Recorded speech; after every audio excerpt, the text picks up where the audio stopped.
Hi, this is Yame, and my friend Brownan asked me to share some thoughts on learning Burmese language and muscle memory. So I did this same video in Burmese language for the people who are learning English language.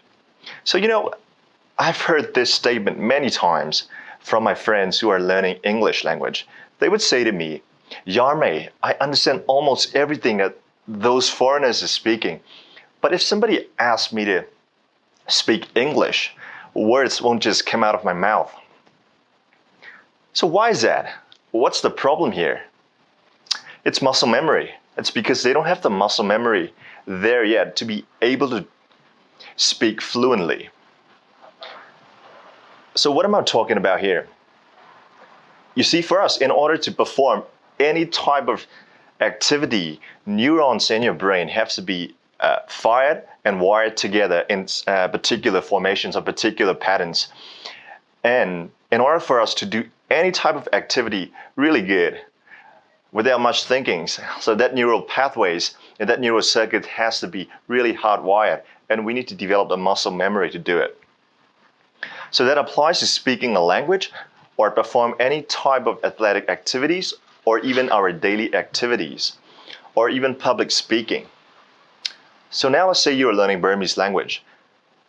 Before you develop the muscle memory, you will have to think about the grammar and you will have to formulate the sentences in advance before you speak it. But after a while, after you develop the muscle memory, you will be able to speak Burmese language spontaneously without much thinking. So now the question is there any way for us, when it comes to learning Burmese, to develop that muscle memory? Yes, there is, and that's repetition. And we've heard it before. Repetition is the mother of skills. So is there any good exercise when it comes to learning Burmese and develop that muscle memory and install that neurological circuits? So there's a good exercise that I can give you that I find really, really effective.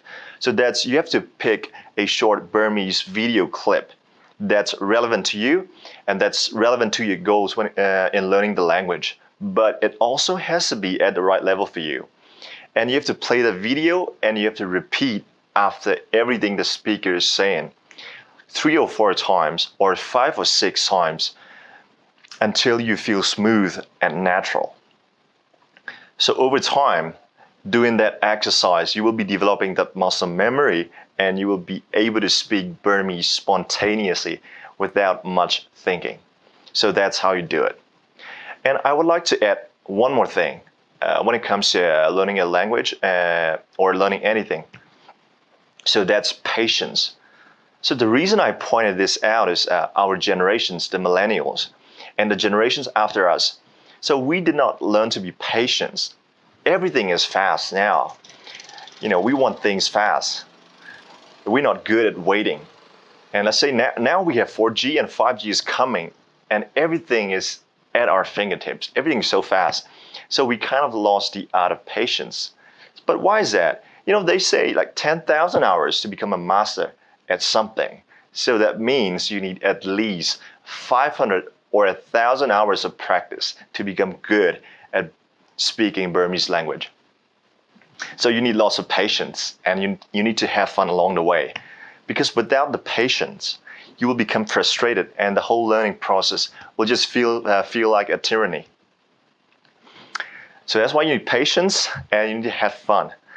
So that's it for this video. And to summarize it, so for you to be able to speak Burmese spontaneously without much thought, so you need to develop the muscle memory, and a good exercise for that is you pick a short Burmese video clip and you repeat after everything the speaker is saying 3 or 4 times or 5 or 6 times until you feel smooth and natural and fluent. So that's how you develop the muscle memory, and that's how you speak Burmese fluently. So thank you, and good luck to all of you who are learning Burmese language. Thank you for watching.